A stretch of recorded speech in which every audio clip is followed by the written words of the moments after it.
What's up everyone? Welcome to Program Your Remote. Today we're going to be looking at a GM Smart Key programming procedure. We're going to be doing it on a 2015 GMC Yukon here, but it will be the same on several different years. It's also going to be the exact same on the Tahoe and the Suburban. So for this procedure, it's going to be to add a key. You're going to need at least one working key already. So as you can see here, we have our working key, which is very worn, and then we have our new unprogrammed key that doesn't work yet.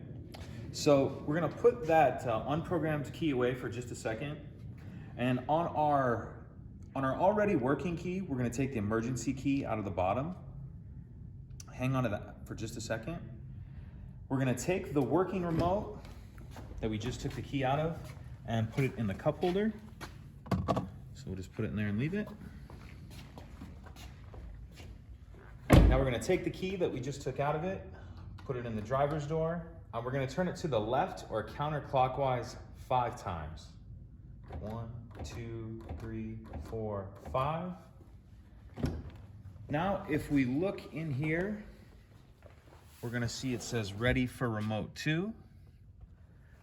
So we're going to take our unprogrammed remote and we're going to put it in the transmitter pocket, and that's located in the center console right here.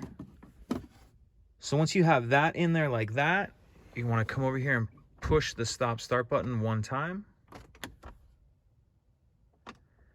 Okay. And then we're going to remove the remote from the transmitter pocket and press either the lock or unlock button. At this point, if you have any additional remotes, you'll repeat that previous step for each remote. Putting it in the transmitter pocket, pressing the stop start button, and then when you remove it, press either the lock or unlock button. You can have up to 8 remotes programmed to the vehicle at one time. Once you're done adding remotes, we'll press and hold down the stop start button for 12 seconds to exit programming mode.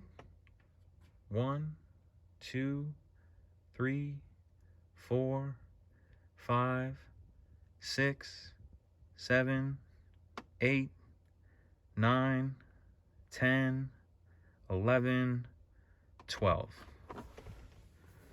Okay, now this remote should work. The remote part works. Let me get the old remote out of the car just for a test. Could you take that, please? Just want to get that out of there to make sure that this remote will start the car on its own. And it does. That's a working remote. If you have any questions, please let me know. If you could take a second to like and subscribe, it helps us out and I'd appreciate it. Thank you.